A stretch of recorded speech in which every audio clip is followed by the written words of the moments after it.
사람이 무언가를 안다고 하는 것이 정말 얼마나 정확하고 맞는 것이 될까요?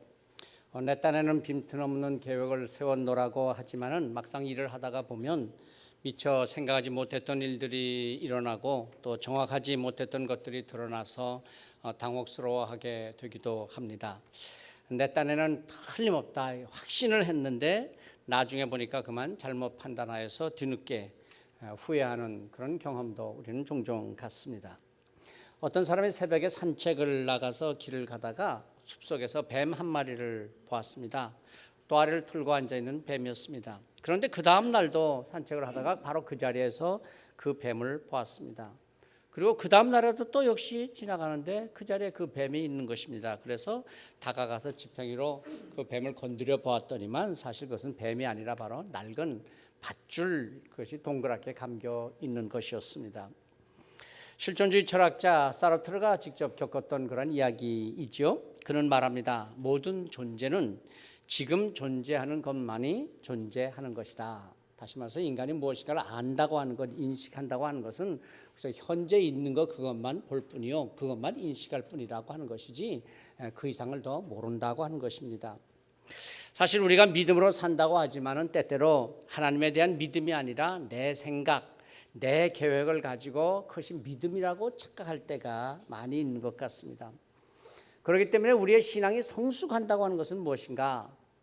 내가 확신했던 것 그것이 깨지면서 내가 잘못 생각했구나, 내가 틀렸구나, 내가 잘못되었구나 하는 것을 깨닫고 하나님을 의지하게 되는 것이 바로 곧 믿음의 성숙이라고 하는 것이죠. 자신이 잘못되었다고 하는 것을 깨닫지 못하는 사람은 평생 예수 믿어도 그 믿음이 성숙할 수가 없는 것입니다. 그 믿음은 하나님에 대한 믿음이 아니라 자기에 대한 믿음, 자기 확신이 되고 말 뿐인 것이죠. 흥부와 놀부가 죽어서 염라대왕 앞에 갔답니다. 그들 앞에는 두 개의 커다란 통이 놓여 있는데 하나의 통에는 꿀이 잔뜩 담겨 있었고 하나의 통에는 오물이 잔뜩 담겨 있었습니다. 염라대왕이 말했습니다. 각각 자기가 원하는 통에 들어가거라. 그랬더니 약삭빠른 놀부가 먼저 그냥 얼른 꿀통에 들어갔죠. 흥부는 어쩔 수 없이 남은 오물통에 들어갈 수밖에 없었습니다. 잠시 후에 염라대왕이 자, 통에서 나와서 서로 마주보거라 하더니만 서로 상대방을 핥아주어라 그러더랍니다. 뭔 말인지 잘 모르시는 분들은 집에 가서 곰곰이 좀 한번 생각해 보시기 바랍니다. 다음 또 이야기가 이어집니다. 흥부와 놀부의 아내도 죽어서 염라대왕 앞에 섰습니다. 역시 그들 앞에는 두 개의 커다란 통이 놓여 있었습니다. 염라대왕 그리고 그 통은 각각 역시 또 꿀이 잔뜩 들어있는 통이 하나 있었고 오물이 잔뜩 들어있는 통이 있었습니다. 염라대왕은 각자 자기가 원하는 통에 들어가라고 하였습니다. 약삭빠른 놀부가 얼른 자기 아내에게 눈짓을 했습니다. 또 눈치 빠른 놀부의 아내는 착 알아듣고 얼른 어디로 들어갔겠습니까? 오물통으로 얼른 들어갔습니다. 할 수 없이 또 흥부의 아내는 꿀통에 들어갈 수밖에 없었습니다. 잠시 후에 염라대왕이 아내들을 나오라고 하고는 흥부와 놀부 앞에 세워놓습니다. 그리고 흥부와 놀부에게 각각 자기 아내를 핥아주어라 그러더라고요. 인간이 합석 빠르다고 하는 것, 자기 꾀라고 하는 것, 자기 깐에는 잘한다고 하지만은 그게 얼마나 어리석으냐 하는 것을 말해주는 그런 우스갯소리죠. 정말 사람이 똑똑하다는 게 정말 똑똑한 것일까요? 어쩌면 우리가 지혜롭다고 하는 것도 얼마나 어리석은 짓인가 하는 것을 생각하게 됩니다. 여러분 지난 말씀에서 고린도전서 1장 20절에서 지혜 있는 자가 어디 있느냐, 선비가 어디 있느냐, 그러니까 대단한 선생 스승 가르친다는 자가 누구냐, 이 세대 변론가가 어디 있느냐, 하나님께서 이 세상의 지혜를 미련하게 하신 것이 아니냐 그렇게 말씀하셨듯이 사람이 스스로 자기가 지혜롭다고 하지만 사실은 그 하는 모든 일이 어리석기 짝이 없는 것이 됐죠. 1장 27절에서는 그래서 하나님께서 이렇게 말씀하시죠. 하나님께서 세상에 미련한 것들을 택하사 지혜 있는 자들을 부끄럽게 하시고 세상에서 약한 것들을 택하사 강한 것들을 부끄럽게 하려 하신다라고 하셨습니다. 하나님은 인간의 지혜와 인간의 능력으로 일하시는 하나님이 아니시라는 것입니다. 오히려 하나님께서는 우리 인간의 약한 것을 택하셔서 세상에 강하게 사용하시고 어리석은 우리를 부르셔서 오히려 지혜롭게 일하시는 하나님이십니다. 우리는 우리의 계획이나 생각이 무너지고 우리의 꿈이 깨어지면 실패했다, 다 틀렸다 그렇게 생각하지만, 그러나 하나님께서는 오히려 우리의 무너진 계획을 통해서 하나님의 계획을 이루시고 우리의 깨어진 꿈을 통해서 하나님의 꿈을 이루시는 하나님이십니다. 그리고 우리로 하여금 더욱더 하나님을 의지하게 하시는 하나님이시죠. 그러므로 하나님께서 함께 하시지 않는 인간의 꾀는 어리석음이 될 수밖에 없고요, 하나님께서 돕지 않으시는 인간의 능력은 스스로 자기 함정을 파는 격이 되고 마는 것입니다. 우리가 열심히 산다, 지혜롭게 산다, 잘 산다, 그렇지만 사실 그런 것이 그렇게 중요한 게 아닙니다. 오히려 정말 중요한 것은 하나님께서 내게 원하시는 삶이 무엇인지, 오늘까지 여기에 살아오게 하시고 지금도 여기에 살게 하시는 하나님의 뜻이 무엇인지를 깨닫고, 그래서 나를 통해서 하나님께서 이루고자 계획하신 하나님의 뜻을 이루며 살아가는 삶, 그것이 소명의식, 사명의식이라고 합니다. 그게 중요한 것이죠. 오늘 고린도전서 2장 말씀은 바울 사도가 자신이 어리석었던 그 자신의 지혜, 그야말로 약하기 짝이 없었던 자신의 능력을 깨달으면서 고린도 교회 성도들에게 권고하는 말씀으로 시작하고 있습니다. 자, 1절 말씀입니다. 다시 한번 보시죠. 형제들아, 내가 너희에게 나아가 하나님의 증거를 전할 때 말과 지혜의 아름다운 것으로 아니하였나니라고 했습니다. 사실 이 바울 사도가 이 고린도 전서를 쓰게 된 배경에 대한 그 이야기가 사도행전 17장과 18장에 나오고 있습니다. 바울 사도가 2차 전도 여행 중에 아덴과 고린도에서 전도했던 자세한 이야기입니다. 아덴은 오늘날의 아테네, 그리스의 수도입니다. 당시 아덴은 헬라 문화의 중심지였습니다. 헬라 철학과 수사학이 발달한 도시였습니다. 그래서 많은 철학자들과 수사학자들이 활동하고 있었죠.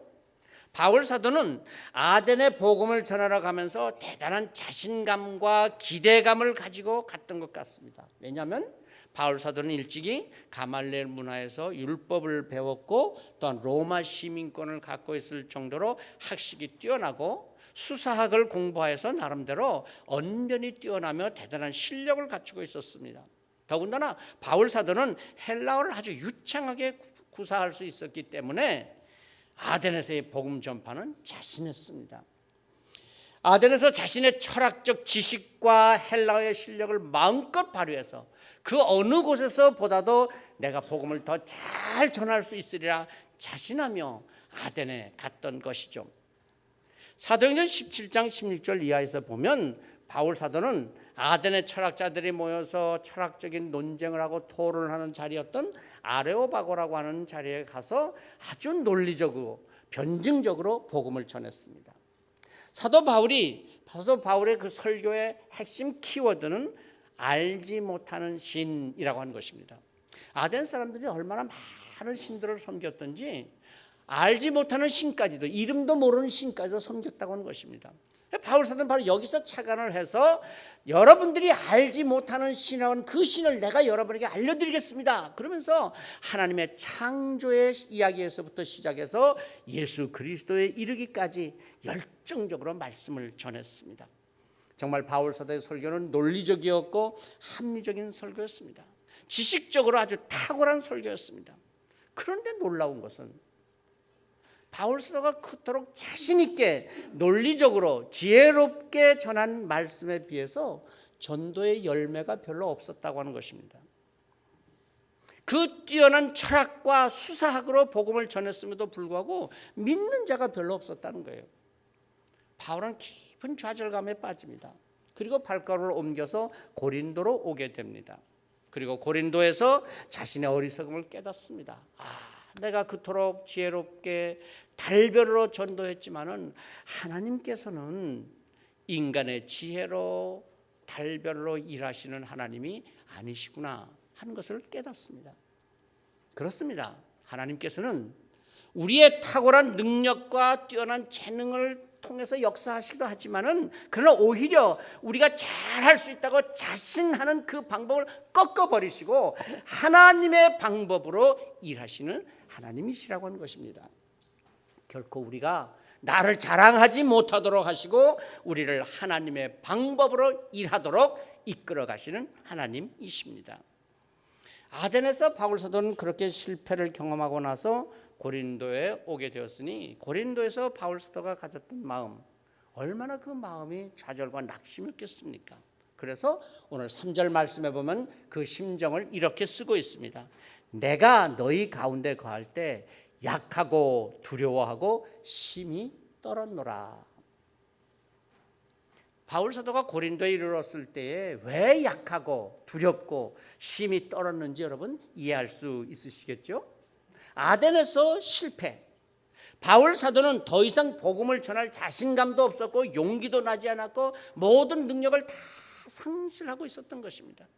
이렇게 전도한다고 하는 게 이게 얼마나 미련한 짓이냐, 그렇게까지 생각할 정도로 좌절과 낙심에 빠져 있었던 것이죠. 자신의 그 탁월한 지식과 지혜, 뛰어난 능력으로 내가 얼마든지 잘할 수 있다고 자신했던 그 아덴에서의 전도, 그는 그렇게 실패하고 고린도에 왔으니 그가 고린도에서 얼마나 약하고 두렵고 심히 떨었겠습니까? 고린도에서 바울 사도가 어떻게 다시 복음을 전하게 되고 다시 용기를 얻었는가 하는 말씀은 사도행전 18장 9절 10절에서 이렇게 기록하고 있습니다. 밤에 주께서 환상 가운데 바울에게 말씀하시되 두려워하지 말며 침묵하지 말라. 내가 너와 함께 있음에 어떤 사람도 너를 대적하여 해롭게 할 자가 없을 것이니 이는 이 성 중에 내 백성이 많음이라 하시니라. 아덴에서의 전도에 실패하고 고린도에 이르러서 도무지 전도할 용기가 나지 않아서 좌절하고 떨고 있을 때 하나님께서 환상 중에 나타나서 말씀하셨습니다. 절망하고 좌절해 있는 사도 바울에게 말씀하십니다. 두려워하지 말라. 침묵하지 말라. 복음을 전하라. 내가 너와 함께 함이니라. 하나님의 말씀을 들은 바울은 용기를 내서 고린도에서 다시 복음을 전하기 시작했습니다. 그랬더니 마침 저 로마를 떠나서 고린도에 온 브리스길라와 아굴라 부부를 만나게 됩니다. 그래서 큰 힘이 되어서 함께 힘을 합쳐서 복음을 전하게 되었습니다. 사도행전 18장 5절 말씀에 보면 바울이 하나님의 말씀에 붙잡혀서 유대인들에게 예수는 그리스도라 밝히 증언했다. 대단히 용기를 가지고 열심을 내서 예수 그리스도를 전했다고 하는 것이죠. 그런데 그뿐만 아니라 그러자 마침 마게도냐에 머물고 있었던 실라와 디모데가 고린도에 와서 합류해서 더욱 열심히 고린도 전도를 하게 되었고 1년 6개월 동안이나 고린도에 머물면서 말씀을 전하였다고 하는 것입니다. 자, 이런 경험을 하였던 바울 사도, 그 후에 그는 3차 전도 여행 중에 에베소에 머물면서 고린도 교회 소식을 듣습니다. 그런데 그 소식이 별로 좋은 소식이 아니었어요. 서로가 다 자기들이 잘났다고 하면서 분파를 이루어서 분쟁을 한다는 소식을 들었습니다. 그 소식을 듣고 바울 사도가 편지를 써서 보낸 것이 바로 이 고린도 전서, 오늘 우리가 읽는 이 말씀입니다. 다시 오늘 말씀 고린도 전서 2장 4절 5절 말씀을 봅니다. 내 말과 내 전도함이 설득력 있는 지혜의 말로 하지 아니하고 다만 성령의 나타나심과 능력으로 하여 너희 믿음이 사람의 지혜에 있지 아니하고 다만 하나님의 능력에 있게 하려 하였노라. 그렇습니다. 우리의 믿음이 어디에 있다는 것입니까? 내 지식이나 내 탁월한 능력, 내 언변에 있는 것이 아니라 다만 하나님의 능력 안에 있다고 하는 것입니다. 이제 바울 사도가 고린도 교회 성도들에게 이렇게 말하는 그 이유를 우리는 이해할 수 있을 것입니다. 아덴에서 그토록 자신만만하여서 그의 탁월한 학식과 뛰어난 지식과 지혜로 복음을 설명하고 십자가의 복음을 이해시키려고 했지만, 그런데 오히려 아무도 그걸 받아들이지 않았습니다. 아무 전도의 열매가 맺히지 않았습니다. 그래서 고린도에서 이제 깨달은 것이죠. 복음은 인간의 지혜와 지식으로 논리적으로 잘 설명해서 그래서 이해가 되는 것이 아니라 복음 그 자체의 능력으로 깨닫게 된다는 것입니다. 복음을 알고 받아들인다고 하는 것은 내 지식이나 지혜와 능력이 아니라 성령께서 내게 역사하셔서 내 마음을 열어주셔야 복음의 능력을 받아들일 수 있다고 하는 것입니다. 오늘 말씀의 제목을 십자가 복음의 능력이라고 했습니다. 여러분, 십자가 복음이 무엇입니까? 단순합니다. 예수 그리스도께서 십자가에서 죽으심으로 나의 죄를 사해 주셨고 부활하심으로 나의 구세주가 되셨습니다. 이게 바로 십자가의 복음입니다. 복잡하게 설명할 것이 없습니다. 요즘 말로 한다면요, 복음은 바로 복음 자체로 전하면 되는 것이지 무슨 뭐 심리학적인 뭐 인문학적인 뭐 역사적인 뭐 그런 설명하지 않아도 복음의 능력이 나타난다고 하는 것입니다. 사실 제가 이렇게 뭐 인간적인 말로서 뭐 매주 이렇게 설교를 하고 복음을 설명한다고 하지만은 사실은 이 자체가 별로 큰 의미가 있는 것은 아니죠. 오히려 복음을 설명한다고 하면서 그 복음의 능력을 무력하게 만들어 버릴 수도 있는 것이죠. 아니, 이렇게 인간적인 언어로 설교를 하지만은 그러나 이것을 깨닫게 하시고 역사하게 하시고 능력이 나타나게 하시는 분은 성령님께서 우리 각자의 마음속에 역사하셔서 그 복음의 능력이 우리의 삶에, 우리의 마음에, 우리 행하는 모든 일에 나타나게 하시는 것입니다. 여러분, 이 땅에 처음 서양 선교사들이 들어와서 복음을 전할 때 뭐 그렇게 논리적으로 전도했어요? 뭐 그렇게 뭐 대단히 지식적으로 가르쳤겠어요? 그저 그들이 외치는 말 한마디, 예수 믿으세요. 그들이 그 조선 언어에 대한 익숙하지 못했기 때문에 복음 설명하라고 해도 뭐 언어적인 능력이 없었습니다. 그러니까 그죠, 예수 믿으세요, 예수 믿으세요.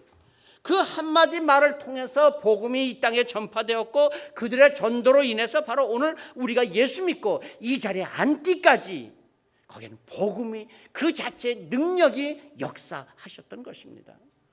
그렇습니다. 복음은 복음 자체의 능력이 있습니다. 우리가 전하는 말 한마디, 예수 믿으세요. 나와 함께 교회 가지 않을래?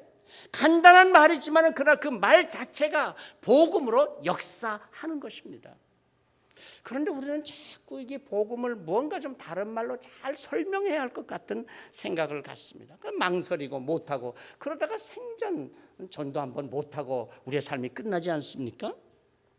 참 신기하죠. 복음은 뭔가 거기다 덧붙이면 오히려 복음의 능력이 사라집니다. 오히려 그냥 복음 그 자체를 그야말로 미련하게 전할 때에 거기에 복음의 역사가 나타나고 능력이 나타나는 것입니다. 여러분, 최권능 목사님의 이야기 잘 아시죠? 그가 늘 다니면서 전도했던 그 말이 뭡니까? 예수천당 불신지옥. 그런 다른 말 한마디도 안 했다는 거예요. 예수천당 불신지옥. 그렇게 외치기만 했는데도 많은 사람들이 그 외침을 듣고 회개하고 예수 믿었다고 하는 것 아닙니까? 이것이 바로 십자가 복음의 능력입니다. 여러분, 오늘 우리는 복음의 단순함과 그 능력을 정말 믿습니까? 믿는다면 왜 우리가 망설이게 됩니까? 그저 예수 믿으세요, 그 한마디만 하면 되는데 왜 우리가 복음을 전하지 못하는 것입니까? 바울 사도는 고백합니다. 오늘 2절 말씀입니다. 내가 너희 중에서 예수 그리스도와 그가 십자가에 못 박히신 것 외에는 아무것도 알지 아니하기로 작정하였습니다. 바울 사도가 정말 뭐 아는 게 그렇게 없어요? 십자가밖에 몰라요? 아니에요. 그가 아는 것은 정말 많았습니다. 그런데 그는 모든 것의 초점을 오직 십자가에다가 포커스를 맞춘다고 하는 것입니다. 아덴에서의 실패 경험으로 고린도에서 하나님께서 환상 중에 그에게 말씀하셨을 때 그는 작정했습니다. 그렇구나. 헬라 철학이 아니요, 내 지혜가 아니요, 내 언변이 아니라 복음의 능력, 십자가 복음의 능력, 그 하나면 되는구나. 그래서 그는 오직 십자가 복음의 능력, 그 외에는 아무것도 알지 아니하기로 작정했다고 말하는 것입니다. 그리스도, 그 외에는 아무것도 알지 아니하기로 결심했다. 아덴에서 너무나 인간적인 지혜와 변론과 설명으로 복음을 전하려고 했던 것이 나의 실수였고 실패였다고 하는 것이죠. 다시 말해서 십자가를 빼고 복음을 전하고 십자가 없는 신앙생활을 하는 것은 어리석은 것이요, 무력한 것이요, 그야말로 아무 힘이 없는 것이라고 말하고 있습니다. 그렇습니다. 오늘 우리의 신앙생활에서도 십자가를 빼면 우리의 신앙은 무기력해지는 거예요. 무력해지는 겁니다. 예수님께서 제자들에게 말씀하셨지 않습니까? 누구든지 나를 따라오려거든 자기 십자가를 지고 나를 따를 것이라. 그리고 이어서 하신 말씀이 무슨 말씀입니까? 누구든지 제 목숨을 구원하고자 하면 잃을 것이요, 누구든지 나를 위해서 제 목숨을 잃으면 찾으리라, 얻으리라 말씀하신 것입니다. 십자가는 주님을 위해서 내 것을 내려놓고 버림으로써 오히려 받는 복입니다.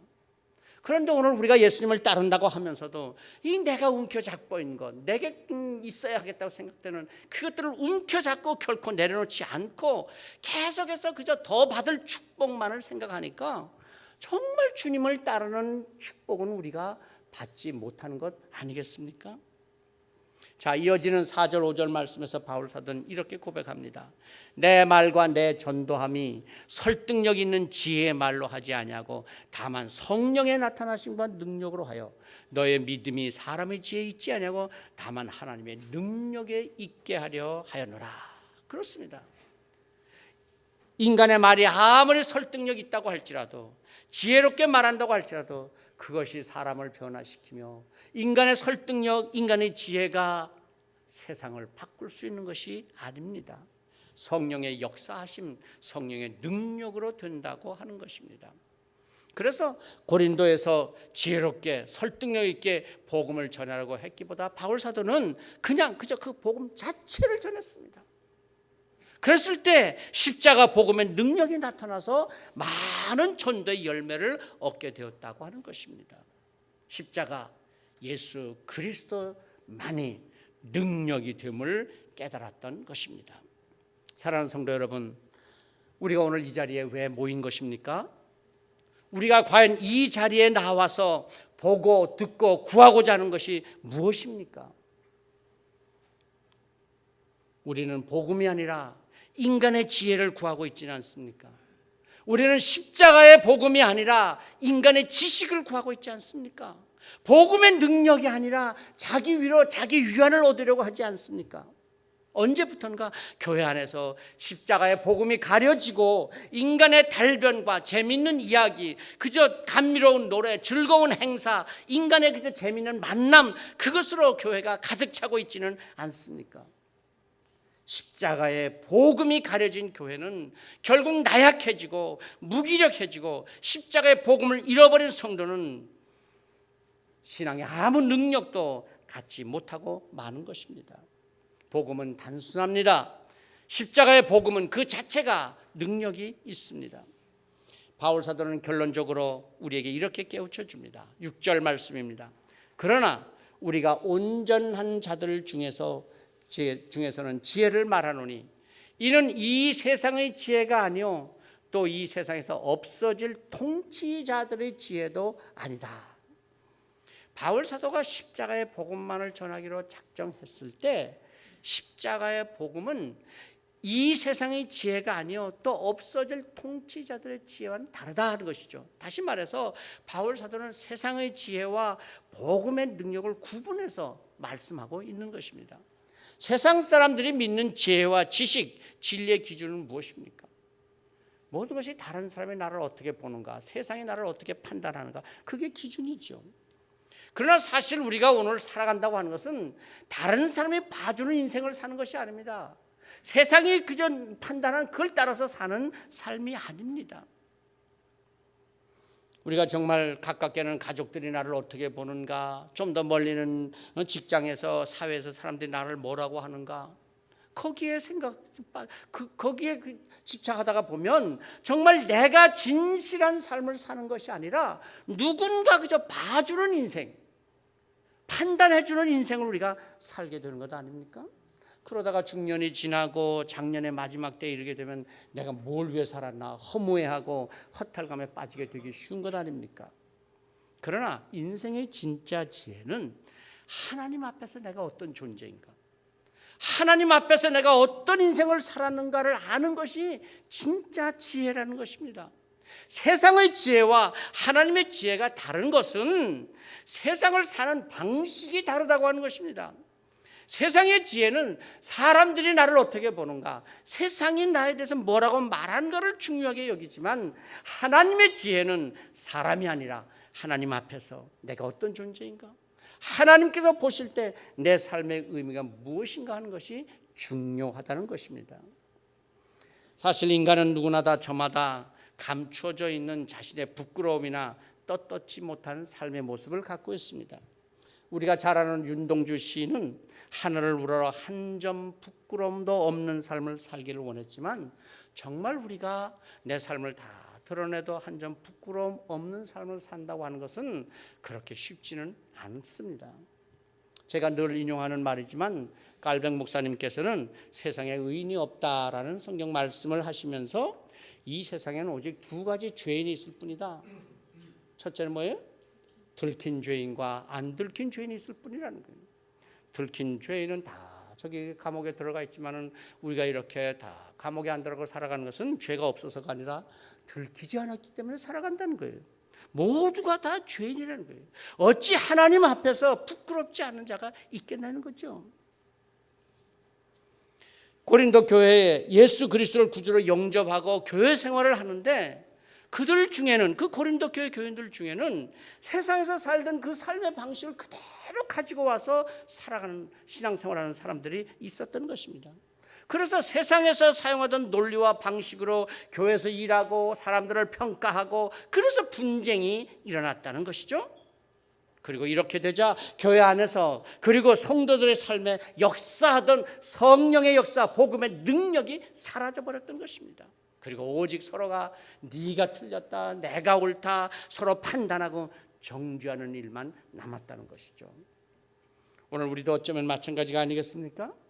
십자가의 복음, 주님께서 죽으시고 나를 살리신 이 십자가, 이제는 내가 십자가를 지고 내가 죽고 주님이 다시 사실 때 우리의 삶에도, 우리의 교회도, 우리가 행하는 모든 일에도 복음의 능력이 나타나게 되는 것입니다.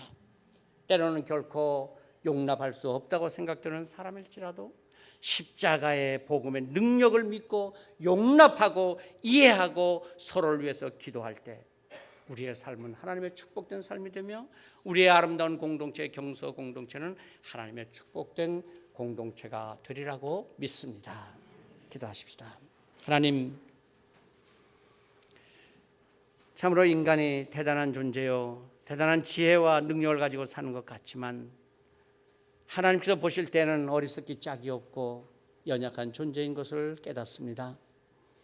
바울 사도가 그토록 좌절하고 절망했던 그 인간의 자존심, 인간의 지혜, 그가 그 모든 것의 무력함을 깨닫고 하나님의 능력, 십자가 복음의 능력을 의지했을 때 땅끝까지 주의 복음을 전하는 담대한 삶으로 변화될 수 있었던 것을 믿습니다.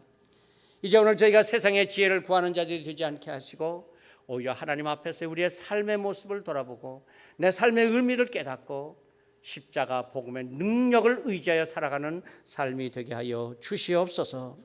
예수 그리스도 이름으로 기도하옵나이다. 아멘.